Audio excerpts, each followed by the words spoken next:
Tuhan Yesus, kami memuji dan mengucap syukur kepadamu atas segala kebaikan-Mu, atas segala penyertaan-Mu, bahkan atas segala pernyataan-Mu bagi setiap kami pada siang hari ini. Sungguh suatu privilege ya Bapa, suatu anugerah ya Tuhan. Apabila Engkau sudah berbicara kepada setiap pribadi, Engkau tuntun hidup kami. Engkau gandeng tangan setiap kami. Sehingga kami lebih mengerti bahwa kami menyembah Tuhan yang luar biasa. Tuhan yang hidup. Engkaulah pemelihara kehidupan kami. Benar-benar firman-Mu ya dan amin Tuhan. Berapa banyak yang datang kepadamu. Tetapi berapa yang Engkau pilih Tuhan. Dan ini sudah terjadi di tengah-tengah umat-Mu. Biarlah kami tidak menoleh ke kiri dan ke kanan. Tapi kami tetap mempertahankan di mana Engkau sudah letakkan kami Tuhan. Terima kasih Roh Kudus. Saat ini kami mau menundukkan diri kami. Kami mau menundukkan pikiran-pikiran kami ya Tuhan. Kepada firman-Mu lah. Karena firman-Mu itu adalah pedoman dan pegangan di dalam setiap hidup umat-Mu. Roh Kudus Engkau terus bekerja. Untuk senantiasa memberikan penghiburan dan kekuatan. Di dalam setiap hati para pendengar dan jemaat yang Kau kasihi. Terima kasih Roh Kudus. Kami mau lebih lagi mengerti apa yang Engkau akan berbicara kepada setiap kami. Di dalam nama Tuhan Yesus, hamba berdoa. Haleluya. Yang percaya dan siap untuk belajar sesuatu yang baru lagi mengatakan amin, amin, amin. Haleluya. Shalom yang terkasih. Sebagai anak-anak Tuhan yang selalu diperbaharui dan sudah menerima kelahiran yang baru dalam Kristus Yesus, tentunya pasti semua memiliki kerinduan untuk terus bertumbuh secara rohani ya, serta memiliki karakter seperti Tuhan Yesus. Betul? Ya, yang terkasih, mari kita akan belajar bersama-sama ya. Tema khotbah pada siang hari ini adalah berhati-hatilah dengan apa yang kita pikirkan. Ya, karena seringkali anak-anak Tuhan, seringkali pengikut-pengikut Kristus jatuh hanya karena peperangan yang terjadi di dalam pikirannya.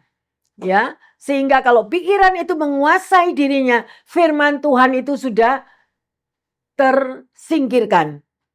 Ya, karena apa yang ada di dalam pikiran kita, kalau itu pikiran yang positif, pikiran akan firman Tuhan, itu sangat bagus. Tetapi kalau pikiran kita dikuasai oleh pikiran-pikiran dunia, maka hati kita pun akan terpikat dengan dunia. Maka disitulah terjadi sesuatu yang membawa kita jauh daripada Tuhan. Ya, mari bersama-sama kita baca di dalam 2 Korintus 10 ayat 3 sampai 5. Memang kami masih hidup di dunia, tetapi kami tidak berjuang secara duniawi. Karena senjata kami dalam perjuangan bukanlah senjata duniawi, melainkan senjata yang diperlengkapi dengan kuasa Allah, yang sanggup untuk meruntuhkan benteng-benteng. Kami mematahkan setiap siasat orang, dan merubuhkan setiap kubu yang dibangun oleh keangkuhan manusia, untuk menentang pengenalan akan Allah. Kami menawan segala pikiran dan menaklukkannya kepada Kristus. Haleluya, amin. Ya, amat bagus daripada firman ini yang terkasih. Tetapi kalau kita tidak memeteraikan di dalam hati dan kita tidak melakukan firman yang sudah tertulis untuk Anda dan saya, semua firman itu akan sia-sia. Ya, yang terkasih, mari.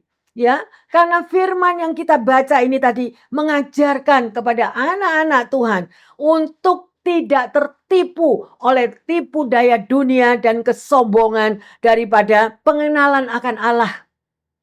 Ya, jerat-jerat terjadi di mana-mana. Ya, tantangan pergumulan bisa membawa kita lebih dekat bagi mereka yang mau mendapatkan kekuatan baru di dalam Tuhan. Tetapi ada yang mereka mengabaikan apa yang tuntunan Tuhan itu sehingga memakai pikirannya sendiri, ya, memakai kekuatannya sendiri sehingga kita itu jatuh dan mengalami berbagai banyak tantangan, ya, karena pertempuran itu selalu terjadi di dalam pikiran kita yang terkasih. Pikiran-pikiran yang salah tentang di dalam hidup di dunia dan juga sarana iblis itu menyerang, masuk, menyusup di dalam pikiran kita yang begitu sangat licik ya, sehingga kita itu terseret di dalam bujukan daripada si iblis itu. Kita tahu tentang buah-buah roh yang mengatakan penguasaan diri. Itu salah satu daripada penguasaan diri. Kenapa dikatakan penguasaan diri? Kalau kita mampu menguasai diri kita pada waktu saudara dan saya menghadapi serangan dari si jahat, membawa saudara dan saya ketakutan, khawatir, cemas. Nah, ketakutan itu begitu menguasai. Saya mau tanya, ya, baik pendengar maupun jemaat, pernah nggak dicekam ketakutan itu terus seperti dikejar-kejar begitu? Nah, sehingga orang yang tercekam oleh ketakutan hidup di dalam kepanikan. Dan bagi mereka yang hidup di dalam kepanikan, maka mereka akan salah jalan kebanyakannya. Kalau mereka berlari kepada Tuhan, duduk di bawah kaki Tuhan, berdoa, Tuhan, aku datang kepadamu, membawa ketakutanku, membawa kekhawatiranku, membawa kebingunganku, bertahun-tahun engkau tidak menjawab doaku. Mari yang terkasih, larilah kepada Tuhan Yesus. Lari kepada Dia. Sebelum engkau berbicara, Tuhan sudah tahu apa yang ada di dalam pikiran kita. Kenapa Tuhan menghendaki saya mengkhotbahkan tentang pikiran? Karena banyak sekali anak-anak Tuhan dicekam oleh pikiran-pikiran yang negatif, yang membawa jalan hidupnya itu tidak dapat lurus ke depan, menerima janji-janji Tuhan. Karena apa? Karena pikirannya ini diserang oleh berbagai macam tantangan. Yang nomor satu adalah tantangan yang terberat adalah ketakutan. Ketakutan akan hari depan, kekhawatiran akan hari depan, masa depanku bagaimana, masa depan anak-anakku bagaimana, masa depan kesehatanku, saat ini aku merasakan sakit ini, sakit itu. Jadi itu semakin besar yang terkasih. Oleh karena itu, hari ini kita akan belajar bersama-sama dan banyak akan firman Tuhan. Ya, ayat-ayat yang akan kita pelajari. Mari yang terkasih, kita mau memperbaharui pikiran kita. Jangan mau kita diperbudak oleh iblis. Dan saudara tahu bahwa firman ini juga buat saya. Ya, karena pendeta juga gak sempurna. Ya, kadang khawatir, cemas itu ada. Nah, bagaimana? Ayo kita bergandeng tangan bersama-sama. Kita perangi karena ini adalah Tuhan Yesus sendiri yang berbicara melalui firman-Nya untuk saudara dan saya menjadi orang yang merdeka. Bebas dari ketakutan, bebas dari kekhawatiran, bebas dari pikiran-pikiran negatif. Ya, yang terkasih, kita lihat di dalam Roma 12 ayat 2 di situ tertulis, janganlah kamu serupa dengan dunia ini. Ya, yang terkasih, tetapi berubahlah oleh pembaharuan budimu sehingga kamu dapat membedakan. Nah, ini yang penting. Kita dapat membedakan mana yang menjadi kehendak Allah dan mana ya yang maunya kita sendiri. Jadi harus ada pikiran Tuhan yang terkasih, ya. Mintalah kepada Tuhan. Karena pikiran adalah sesuatu yang sangat penting dalam kehidupan kita. Banyak orang gak pernah mikir sampai sejauh itu ya. Pernah enggak Anda discuss? Mungkin dengan pasangan hidupmu, mungkin dengan anakmu, mungkin dengan keluargamu. Ya, aku kok memikirkan begini ya. Aku tiba-tiba kok ingat yang begitu ya.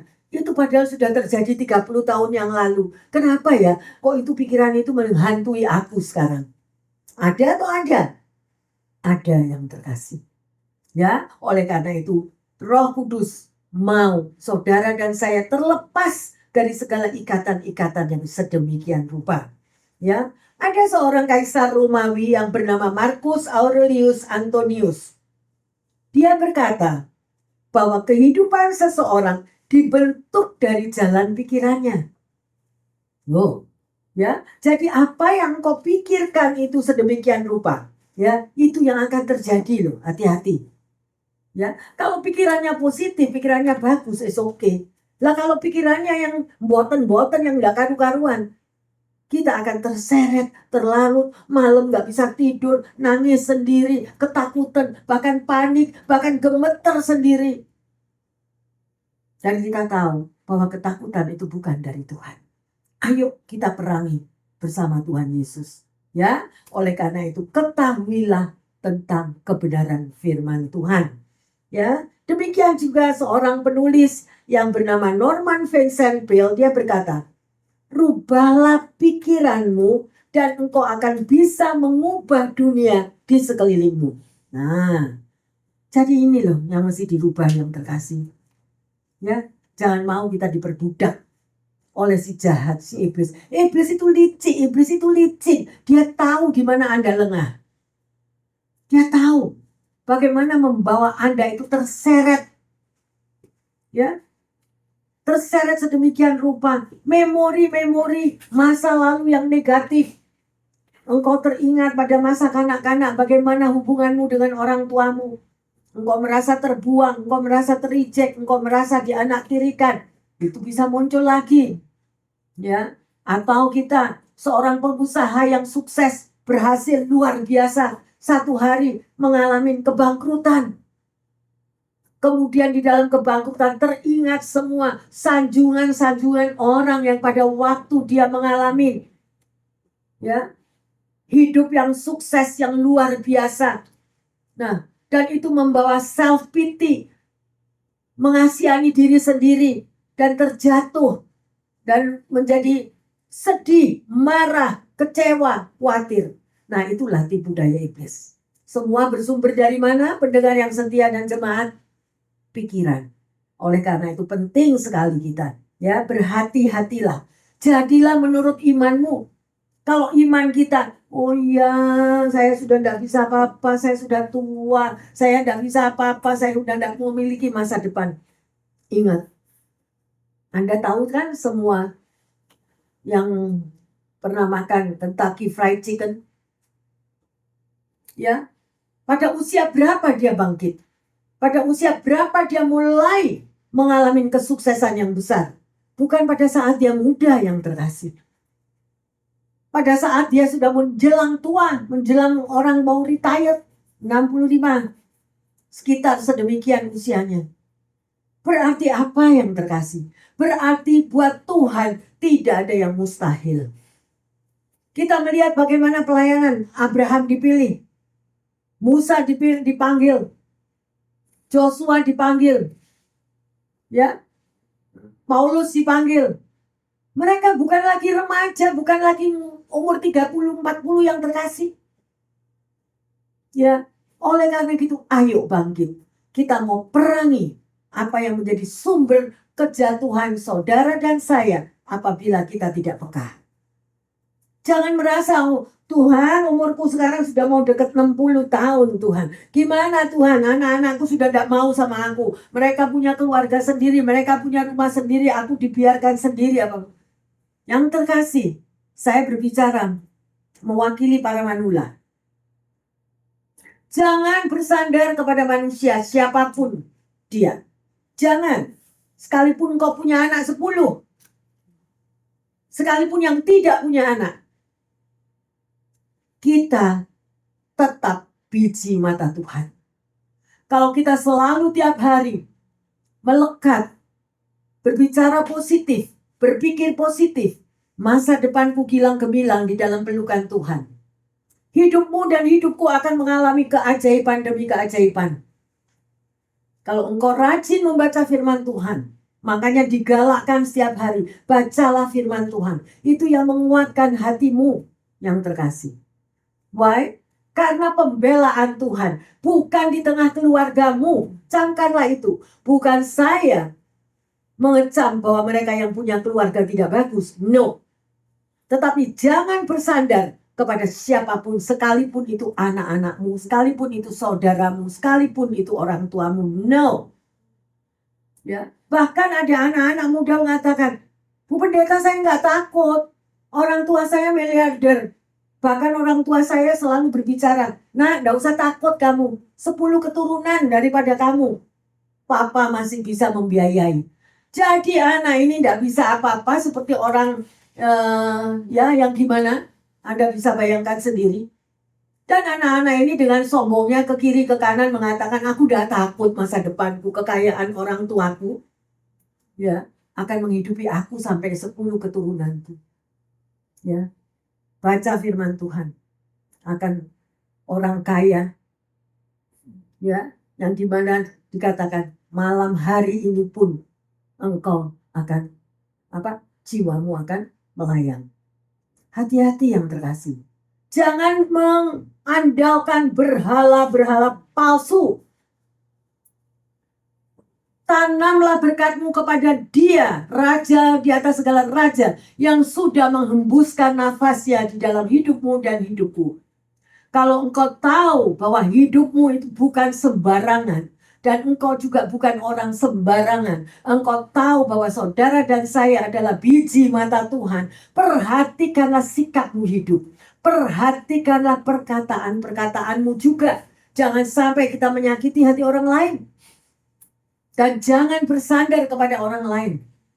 Apabila engkau para manula, engkau hanya mengagungkan dia sebelum turun daripada tempat tidurmu, bercakap-cakap terlebih dahulu kepada sang raja di atas segala raja, maka seluruh harimu itu engkau akan mengalami damai sejahtera. Tetapi kalau kita terus kita sebagai manula, sekalipun anak kita 10, kita berharap si anak nomor 1, nomor 2, nomor 3, nomor 7, nomor 10, one day engkau akan kecewa. Pasti. Karena itu firman Tuhan. Dan sudah diingatkan, jangan berharap kepada manusia. Siapapun dia, engkau akan kecewa. Tetapi kalau kita berharap kepada Tuhan, engkau tahu bahwa setiap hari engkau di dalam pelukannya. Engkau tahu bahwa setiap hari apapun tantangan, pergumulan boleh datang. Hinaan, cacian, apapun. Tetapi kalau engkau tahu, Tuhan engkau tahu loh aku dihina demikian. Tuhan engkau tahu loh aku dikucilkan. Tuhan engkau tahu aku di-reject, aku difitnah. Kalau engkau rajin membaca firman Tuhan, engkau akan tahu yang terkasih. Berbahagialah engkau yang direndahkan, karena Tuhan akan tinggikan. Apabila Tuhan Yesus ada di pihakmu, ada di pihakku, firman-Nya juga mengatakan, siapa yang berani melawan? Please, jaga pikiranmu. Kalau engkau tahu akan firman Tuhan, engkau gak perlu mengalami semua kekhawatiran, ketakutan. Tidak mudah yang terkasih. Karena saya juga mengalami, gak munafik, enggak. Karena itu adalah masa pembentukan, kita semua dibentuk, oke? Tapi kita semua mau menang. Ya, yang terkasih, mari kita lihat bagaimana bahayanya pikiran itu. Ayub 3 ayat 25. Karena yang kutakutkan, itulah yang menimpa aku. Dan yang kucemaskan, itulah yang mendatangi aku. Nah, udah ngomong lu ya, pendengar yang setia dan jemaat. Ya, apa yang saudara dan saya takutkan, itu yang bakal datang. Itu yang akan terjadi. Ya, pernah seseorang menceritakan pengalamannya di mana jemaatnya itu mengalami sesuatu yang sakit di dalam tubuhnya. Sudah diperiksa di seluruh Indonesia, dokter mengatakan dari satu kota ke kota lain, sampai ke Singapura, sampai ke Malaysia, akhirnya ke Cina, akhirnya pergi ke Belanda, dibilang, kamu enggak sakit apa-apa. Badanmu sehat kok, kamu enggak sakit. Tapi dia enggak puas. Masih berangkat lagi, cari lagi. Oh, itu ada dokter yang ahli. Akhirnya dia pergi lagi ke Inggris. Kemana? Yang terkasih. Akhirnya di saat yang terakhir divonis, hidupmu tidak lama lagi. Dalam berapa bulan engkau akan meninggal. Terjadilah menurut perkataanmu, terjadilah menurut imanmu yang terkasih. Kalau engkau setiap hari mengatakan, sekalipun engkau merasakan, aduh capeknya aku, aduh sakit semua badanku habis kerja atau apa, engkau katakan, bersama Tuhan Yesus aku kuat. Bersama Tuhan Yesus aku sehat. Bersama Tuhan Yesus masa depanku gilang gemilang. Bersama Tuhan Yesus. Jadi kita tidak perlu penopang-penopang. palsu. Amin. Gak perlu dicari berhala-berhala palsu, gak perlu. Pada waktu kita tidak memikirkan semuanya itu, tetapi kita cuma satu, menyenangkan hati Tuhan. Apa yang tidak pernah engkau pikirkan, apa yang tidak pernah engkau bayangkan, Tuhan akan beri di dalam hidupmu dan hidupku. Ada amin? Mari yang terkasih. Oleh karena itu firman Tuhan sangatlah amat penting. Bagi mereka yang tidak pernah mau membaca firman Tuhan, amat ruginya. Sangat amat rugi. Ya, sedemikian rupa. Jadi, apa yang kau takutkan, artinya apa yang suatu yang negatif terjadi di dalam pikiranmu, itu yang akan terjadi. Jangan ya yang terkasih. Jangan mau dibodohin sama si jahat. Ayo kita belajar lagi. Di dalam Mazmur 139, 1-6. Untuk pemimpin biduan, Mazmur Daud. Tuhan, Engkau menyelidiki dan mengenal aku. Engkau mengetahui kalau aku duduk atau berdiri. Engkau mengerti pikiranku dari jauh. Engkau memeriksa aku kalau aku berjalan dan berbaring. Segala jalanku kau maklumi. Sebab sebelum lidahku mengeluarkan perkataan, sesungguhnya semuanya telah kau ketahui ya Tuhan. Dari belakang dan dari depan, engkau mengurung aku, dan engkau menaruh tanganmu di atasku. Terlalu ajaib bagiku pengetahuan ini, terlalu tinggi, tidak sanggup aku mencapainya. Si yang terkasih, pendengar yang setia, baca firman ini, rekam ayat ini bila perlu, hafalkan. Hafalkan kalau kita itu nggak tahu akan surat cintanya Tuhan Yesus yang berbicara seperti ini. Betapa ruginya kita. Tuhan Yesus itu tahu loh. Sebelum Anda keluar, sebelum mungkin engkau merasa terluka hatimu, dan engkau mau menegur seseorang, sebelum engkau berbicara, Tuhan itu sudah lihat. Sudah ngerti apa yang ada di dalam pikiran saudara dan saya. Ya, Tuhan itu mengatakan begitu ajaib loh. Ajaib Tuhan kita itu. Makanya hati-hati ya yang terkasih. Semua perbuatan kita, meskipun kita belum berbicara kepada orang lain, belum kita bertindak kepada orang lain, Tuhan sudah tahu. Tuhan sudah tahu. Kamu tuh lo mau apa, nak? Kamu tuh mau apa? Yang emosi-emosi, yang marah-marah, yang kecewa-kecewa, sudah tahu. Misalnya saudara mau marah, tapi nggak jadi wes, biarin, aku nggak mau marah. Tuhan juga sudah tahu. Loh, hati-hati yang terkasih. Ya, ayo lihat Efesus 2 ayat 3. Sebenarnya dahulu kami semua juga terhitung di antara mereka. Ketika kami hidup di dalam hawa nafsu daging dan menuruti kehendak daging dan pikiran kami yang jahat. Pada dasarnya kami adalah orang-orang yang harus dimurkai, sama seperti mereka yang lain. Jelas kan? Jadi Tuhan itu tahu. Firman-Nya juga mengatakan, nggak ada satupun orang yang benar. Nggak ada satupun orang yang baik. Tuhan itu tahu. Kita manusia yang lemah, kita manusia yang terbatas. Oleh karena itu kita butuh Tuhan Yesus. Kita butuh Roh Kudus yang menuntun perjalanan hidup saudara dan saya. Jangan hidup kita menjadi sia-sia. Yang terkasih, kembali lagi kalau saya jalan mengantar orang pergi ke pemakaman misalnya. Di tempat pemakaman itu saya menoleh ke kiri, ke kanan, tak lihat, aduh itu banyak itu orang-orang yang dikubur di sebelah kiri kanan. Ada pertanyaan dalam diri saya. Tuhan Yesus, mereka itu selamat enggak ya? Aduh kasihan Tuhan Yesus, kalau mereka tuh ada yang enggak selamat, ampuni mereka Tuhan. Tapi ya gimana? Mereka sudah di sono, sudah di dalam tanah semua. Oleh karena itu saya mengingatkan bagi para pendengar yang setia dan kita jemaat. Selagi kita masih hidup, ayo nak, mawas diri. Berhati-hatilah dengan pikiranmu. Karena pikiran itu mempengaruhi hatimu. Dan hati ini mempengaruhi perkataan kita. Ya, yang terkasih, mari lanjut. Efesus 4 ayat 17 dan 18. Sebab itu kukatakan dan kutegaskan ini kepadamu di dalam Tuhan.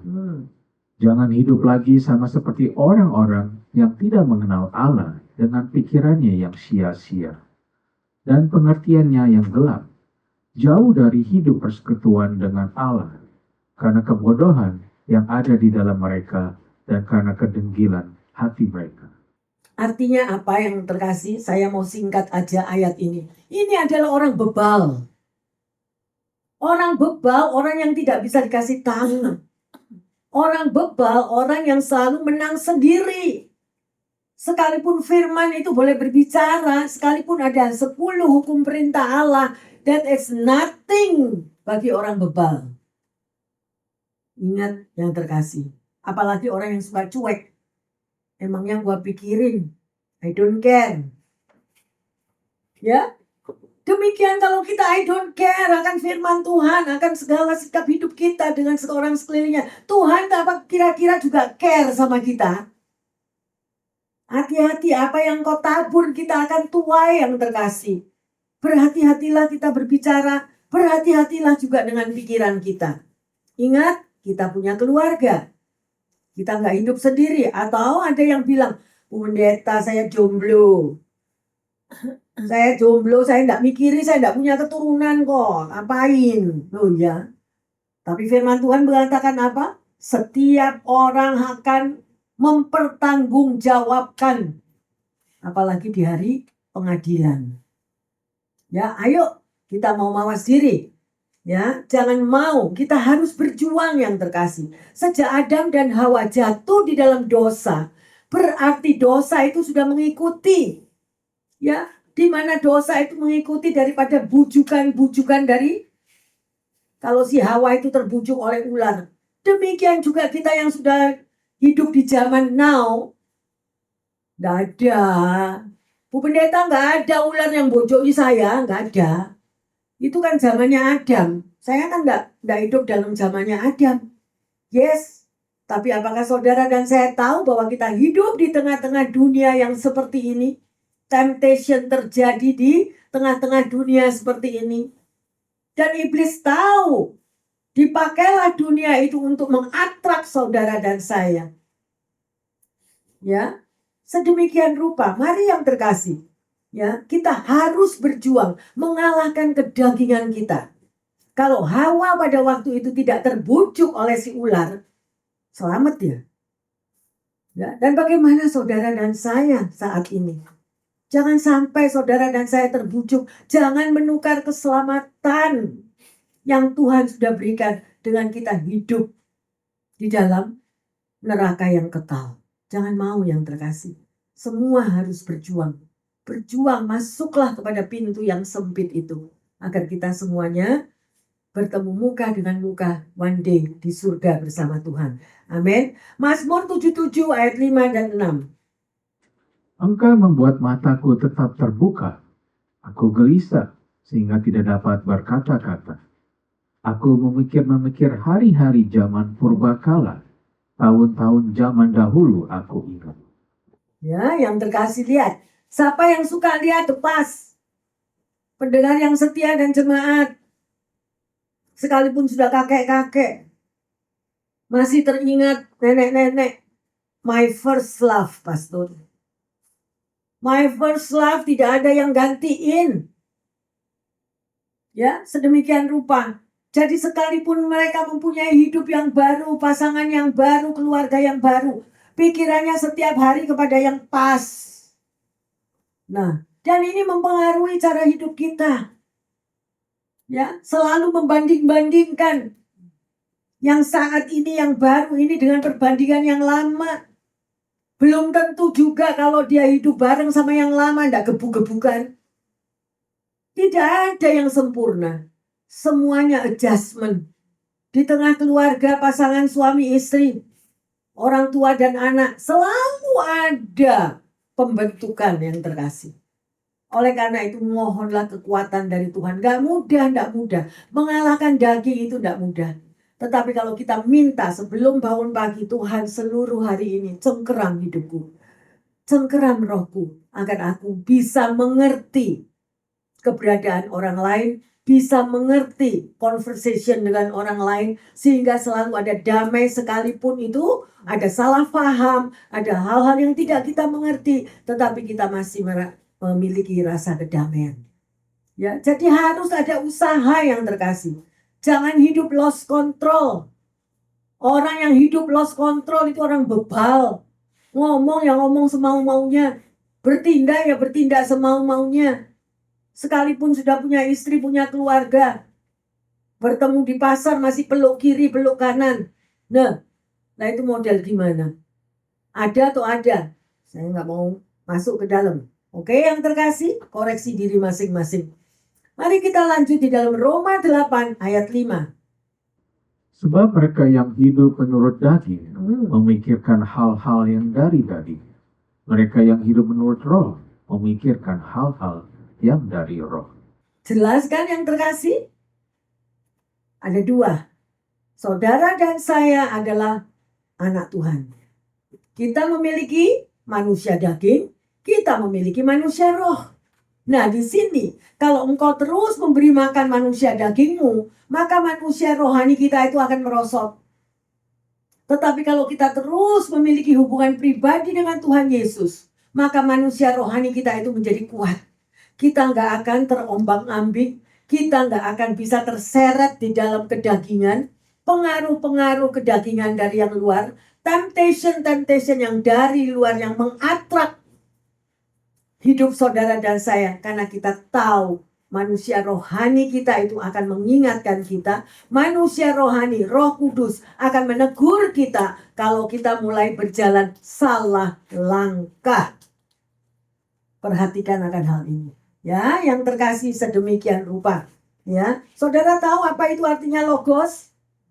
Ya, logos itu yang terkasih, itu adalah sesuatu pikiran dan hatinya Tuhan sendiri.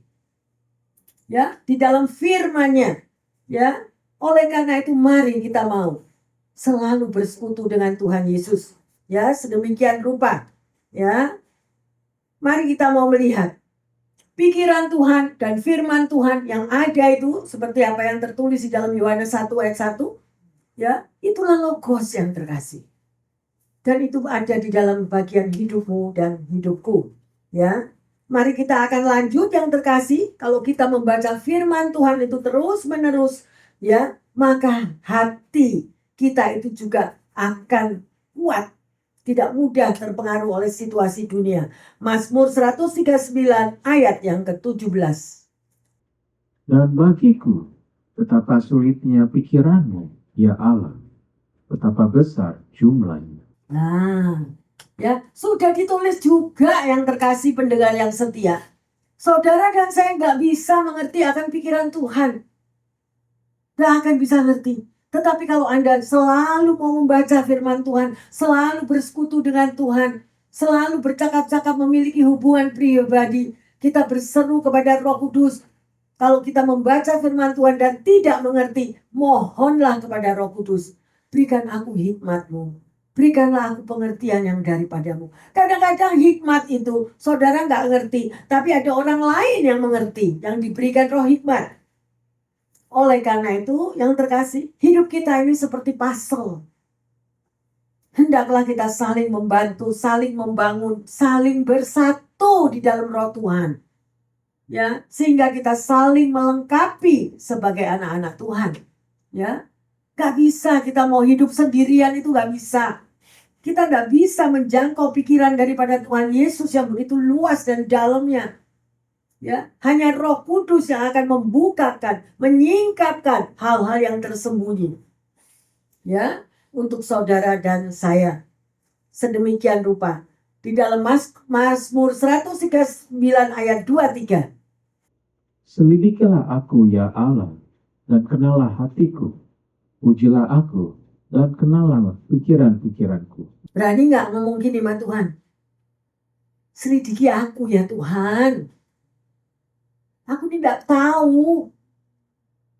Berapa banyak kita sebagai anak Tuhan, kita itu merasa paling tahu segalanya. Ya, sekalipun kita ini sudah profesor pangkat 10. Kadang-kadang kita juga misunderstand dengan pendapat orang lain.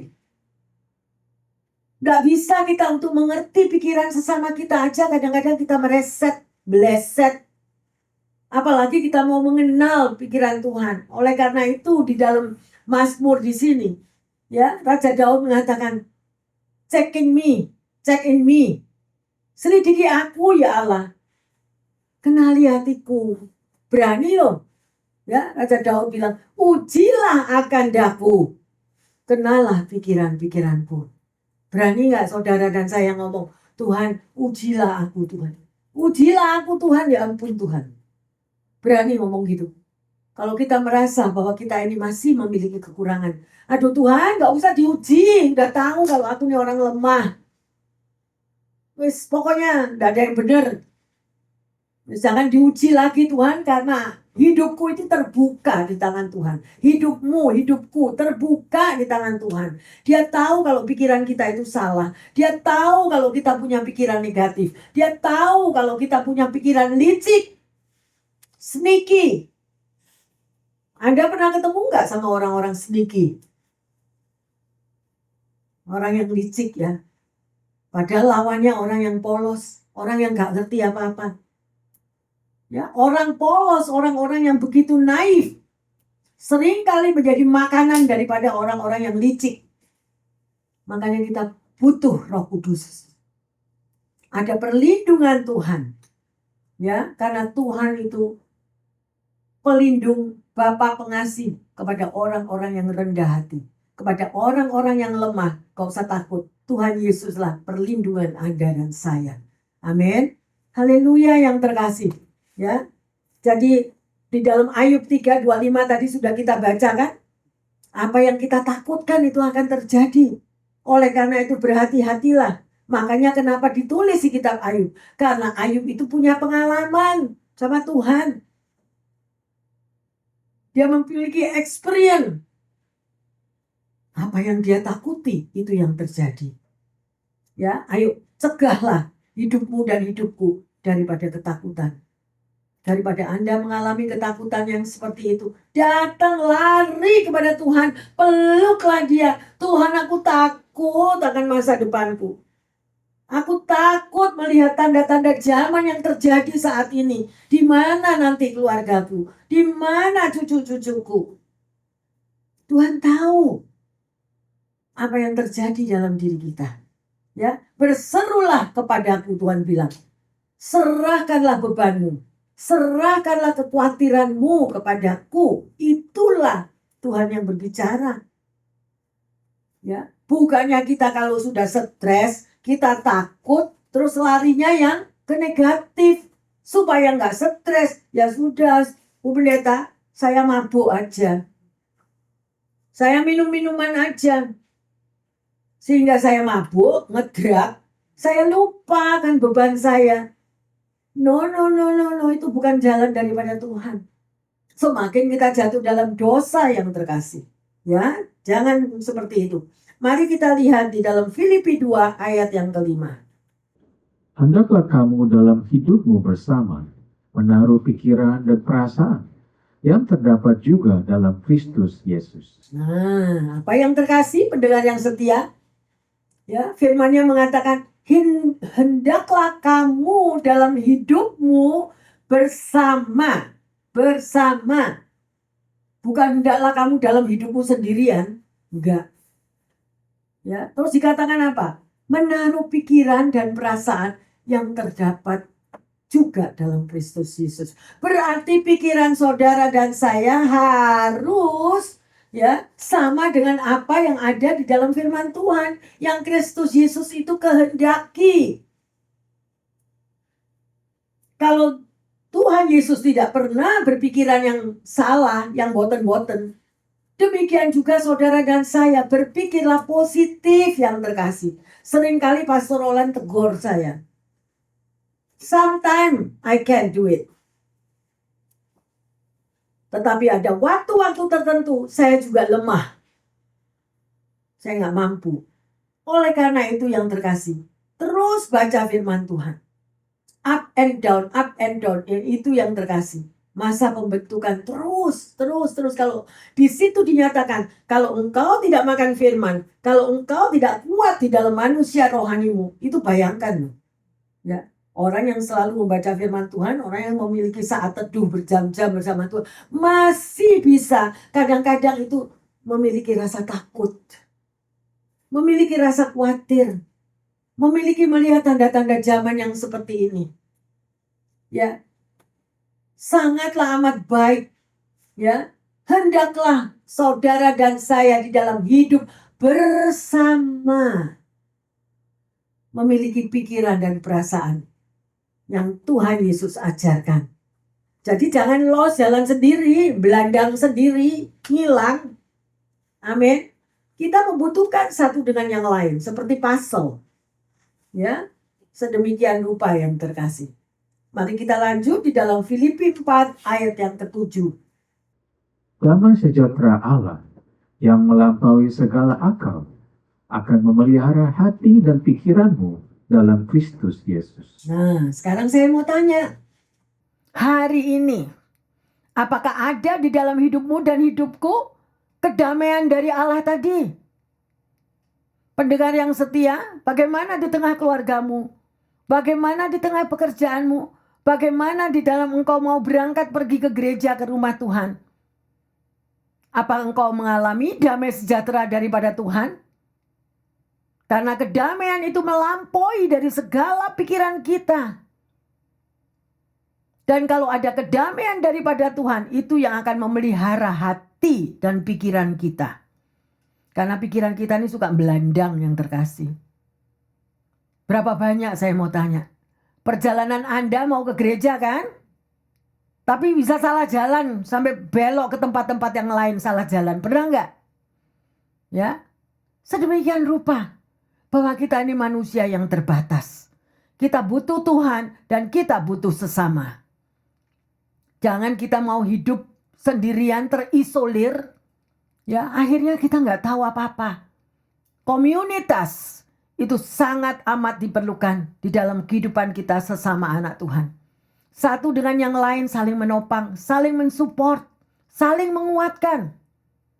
Gak ada yang lebih dari yang lain. Duduk sama rendah, berdiri sama tinggi.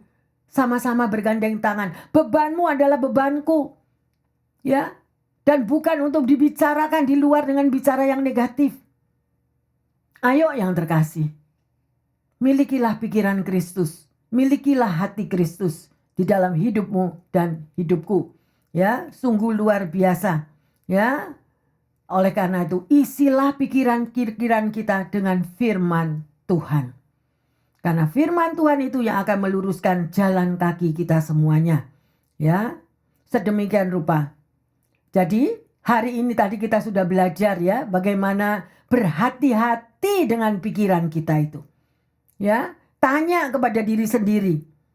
Aku ini suka mikir negatif enggak ya? Apalagi kalau kita punya teman, kita berteman dengan teman-teman yang lain.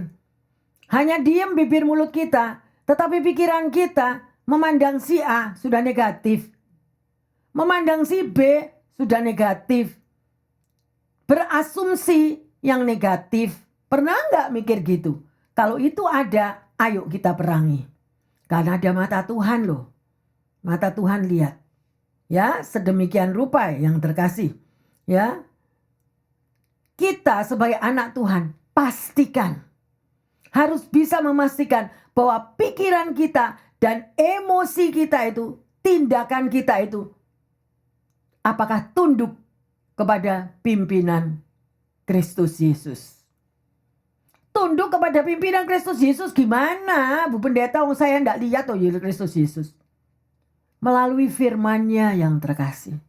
Ada rambu-rambu di dalam perjalanan hidupmu dan hidupku melalui firman Allah. Kita tahu firman Allah. Kita baca firman Allah. Tetapi kita tidak pernah melakukan firman Allah. Sama aja bohong. Saudara sakit. Aduh, saya sakit gini, saya perlu ke dokter. Saya harus tahu apa penyakit saya. Pergilah ke dokter. Dokter kasih resep. Dikasih 3 macam obat. Minum ini ya, minum ini ya, minum ini ya. Ini ada sesuatu yang apa, yang ini, yang itu, enggak ngerti. Tetapi obat itu dibeli tapi enggak pernah disentuh. Sama aja. Aku anak Tuhan, kamu anak Tuhan, firman Tuhan yang enggak tahu. Lah, ayo koreksi diri. Yang kita tahu, Game Boy. Yang kita tahu, gadget. Yang kita tahu, Facebook, YouTube, TikTok. Yang kita tahu, konten, segala konten. Koreksi diri yang terkasih. Di hari yang luar biasa, kita mau koreksi diri. Ya, apapun itu yang menghambat perjalanan hidupmu dengan Tuhan. Menghambat waktumu yang mestinya engkau bisa bercakap-cakap dengan Tuhan. Kena hal-hal yang boten-boten tadi lo gak tahu. Jadi ada tanda-tanda yang sudah memberikan warning di dalam hidupmu dan hidupku. Berawas-awaslah nak. Berapa kali Tuhan ngomong? Berbaju jirahlah keselamatan, ketopong keselamatan. Berkasutkan kerelaan. Selama di tahun 26 ini dipakai enggak? Ketopong keselamatannya dipakai enggak menjaga pikiran kita? Ayo, firman Tuhan untuk menegur, untuk menyelamatkan, untuk membawa kita yang jalan-jalannya sudah seperti Pinocchio, keluar lari, enggak mau sekolah. Lah kalau kita sudah jadi anak Tuhan puluhan tahun, tetapi firman Tuhan aja kita nggak mau lakukan. Lah siapa yang akan menyelamatkan hidup saudara dan saya kalau bukan selain Tuhan yang terkasih?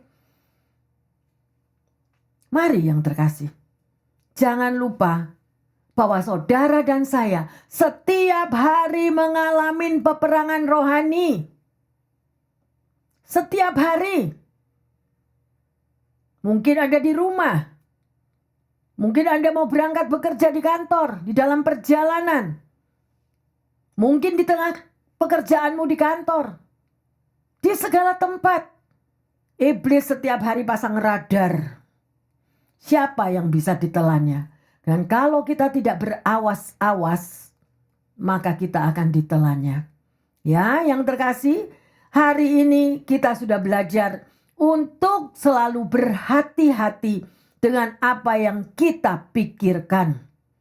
Ya, ayo mawas diri. Mungkin ada orang-orang yang menganggap sepele masalah pikiran itu. Masalah pikiran itu sepele, Bu Pendeta, saya tidak pernah mau mikir gitu. No. Itu justru yang sangat mempengaruhi hidupmu dan hidupku di masa yang ke depan. Siapa dirimu? Siapa diriku adalah apa yang engkau dan saya pikirkan. Berhati-hatilah. Ya, karena kita sudah belajar hari ini, pertanyaannya, bagaimana saudara dan saya bisa menjaga pikiran kita agar kita selalu dapat berpikir dengan benar. Nah ini loh, pikiran yang benar. Kalau dibilang ada pikiran yang benar, berarti kan ada pikiran yang salah. Benar? Nah, pikiran yang salah saudara yang saya mau camkan di sini. Orang yang iri hati itu udahlah, di mana-mana bikin bencana. Betul. Ayo ngaku. Bukan mau berbicara tentang yang negatif. Ya, orang yang memiliki rasa iri hati, nggak puas. Lihat temannya happy, nggak puas. Lihat temannya cantik, nggak puas. Lihat orang yang di tangga rumahnya lebih kaya, nggak puas. Lihat orang di seberang jalan mobilnya baru, nggak puas. Loh, ngapain? Gitu loh. Itu adalah pikiran yang negatif. Terimalah dirimu sendiri. Sekalipun kita itu hidup simple, tetapi hati kita itu penuh damai sejahtera daripada Tuhan Yesus. Itu lebih dari kekayaan yang kita miliki. Ya, mari yang terkasih, koreksi diri kita. Ya, kalau saya mau ngomong tentang masalah iri hati itu tadi, pegang Mazmur 1. Jangan duduk dalam kalangan orang fasik. Jangan duduk dalam kalangan orang pencemooh. Karena orang yang iri hati itu satu paket dengan orang pencemooh. Wes, dah. Kalau Kalau nggak ngabisin orang, kalau nggak ngulitin orang, nggak enak. Padahal yang dikuliti itu nggak tahu apa-apa. Loh, nggak salah, nggak apa. Aku nggak mau deket sama dia. Aku nggak mau dah ketemu sama dia. Lah. Itu loh, gimana itu pikiran dari mana? Pernah nggak saya koreksi diri yang sedemikian rupa?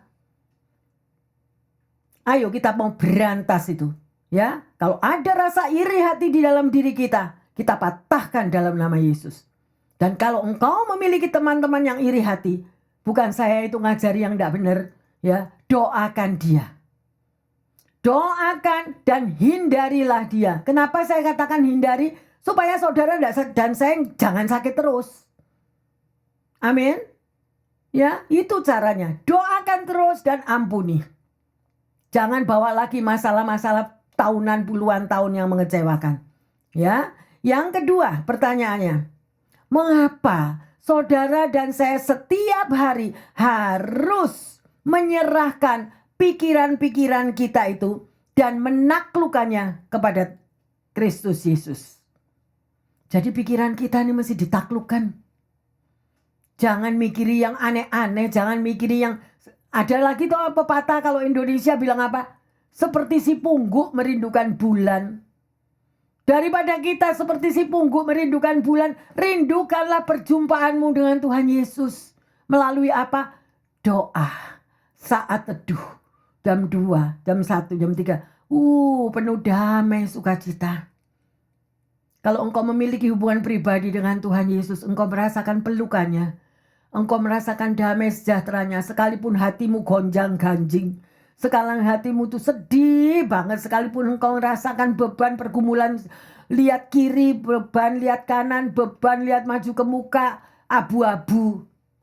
Tidak ada. Di dalam Tuhan Yesus ada bright yang terkasih. Kalau kekristenan kita itu abu-abu, itu bukan dari Tuhan. Karena firman Tuhan, firman Kristus Yesus tidak pernah abu-abu. Jelas, engkau bisa baca, engkau bisa praktekkan, engkau bisa lakukan, dan engkau bisa menerima mujizatnya. That it's clear. Ayo, saya ya belajar. Amin. Kadang-kadang jemaat juga mengingatkan saya kok. Ya, bukan sempurna. Bu Pendeta belum sempurna juga. Oleh karena itu kita saling membutuhkan. Ya, yang terkasih, mari di hari yang berbahagia ini Tuhan ingatkan saudara dan saya, berhati-hatilah dengan apa yang kita pikirkan. Dan sebagai ayat emas, Filipi 4 ayat 8 dan 9. Jadi akhirnya saudara-saudara, semua yang benar, semua yang mulia, semua yang adil, semua yang suci, semua yang manis, semua yang sedap didengar, semua yang disebut kebajikan dan patut dipuji, pikiranlah semuanya itu. Dan apa yang telah kamu pelajari, dan apa yang telah kamu terima, dan apa yang telah kamu dengar, dan apa yang telah kamu lihat padaku, lakukanlah itu. Maka Allah sumber damai sejahtera akan menyertai kamu. Haleluya, pendengar yang setia dan jemaat yang terkasih. Hafalkan ayat ini. Hafalkan ayat ini. Inilah yang Tuhan kehendaki. Inilah rambu-rambu di dalam perjalanan hidupmu dan hidupku. Ya, dilihat pada ayat yang ke-8 tadi. Ya, di ayat yang 9 dibilang kamu pelajari. Berarti saudara dan saya ini harus belajar firman Tuhan. Kita sudah menerima firman Tuhan. Apa yang saudara dan saya dengar, apa yang saudara dan saya sudah lihat, lakukan itu. Anda sudah 30 tahun jadi anak Tuhan. Apalagi 50 tahun jadi anak Tuhan. Nggak ada satu firman yang masuk. Nggak ada satu firman yang hafal. Lah, perlu dipertanyakan. Tetapi begitu hafal akan naik turunnya saham. Begitu hafal semua apa yang tertulis. Mall sana sale 90%. Mall B 99.99%. Hafal semua. Itu di tahun 2000 enggak segitu loh Bu Pendeta harganya. Tahun waktu COVID harganya enggak segitu loh. Hafal yang terkasih. Harga pada waktu COVID dan harga pada waktu sekarang. Tahu enggak? Waktu COVID gas berapa harganya? Ingat enggak? 2 tahun lalu bensin harganya berapa?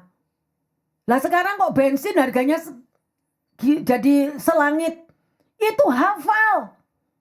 Enggak salah saudara hafal. Lah kok firman Tuhan ini loh yang dibilang, apa yang kamu pelajari? Lah belajar apa enggak firman Tuhan?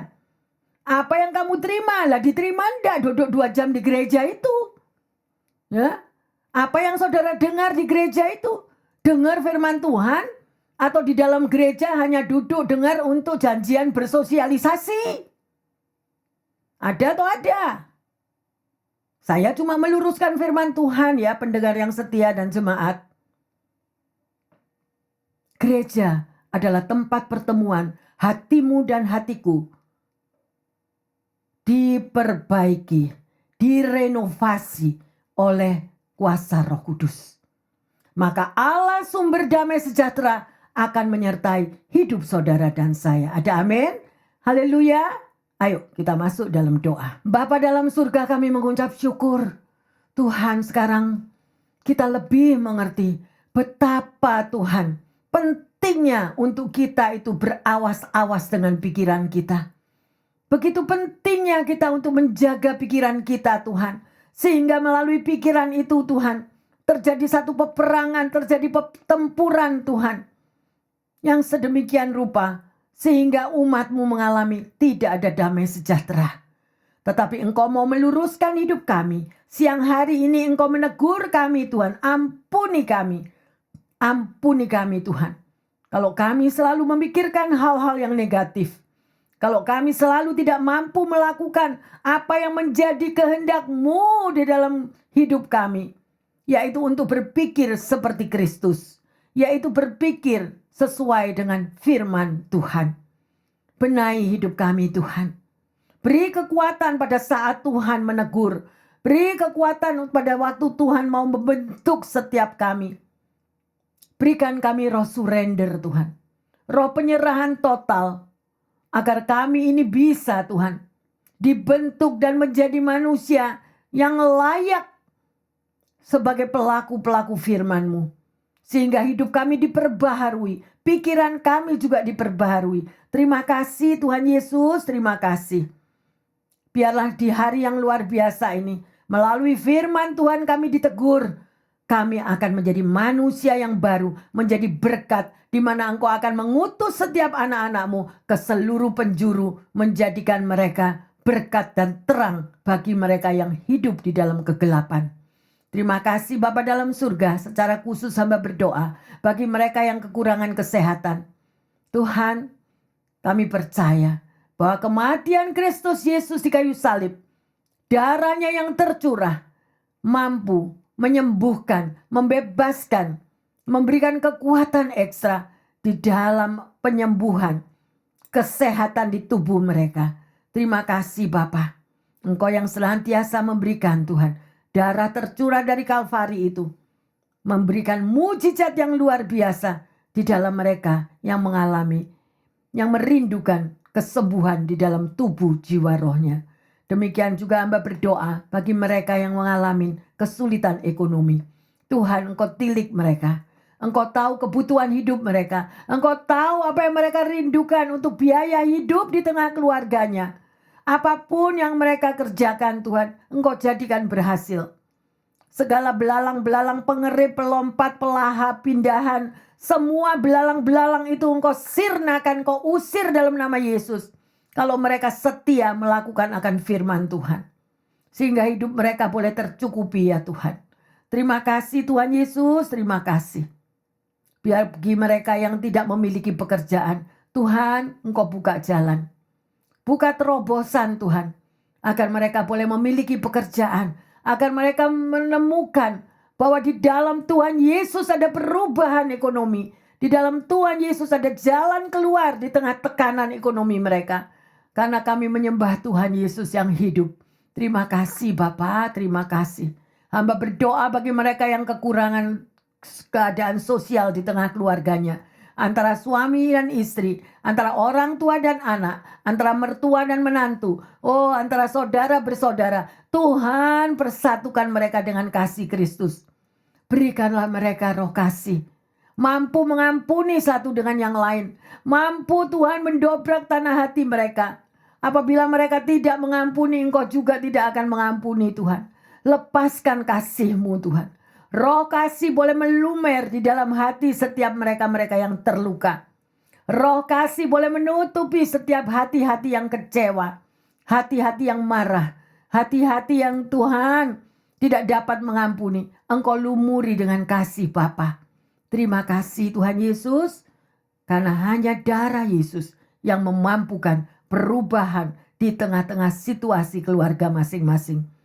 Bapa dalam surga, kami bersyukur hari ini kita sudah belajar bagaimana kami harus berhati-hati dengan pikiran apa yang ada di dalam kehidupan kami. Dan kami sudah menerima semua apa yang Kau ajarkan. Dan kami mau berubah Tuhan. Pagari pikiran kami dari pikiran-pikiran yang negatif Tuhan. Terima kasih Tuhan. Karena pikiran yang benar adalah kunci hidup yang berkemenangan ya Bapak. Karena apa yang kita pikirkan menentukan perasaan kita, menentukan tindakan kita, dan menentukan masa depan kita.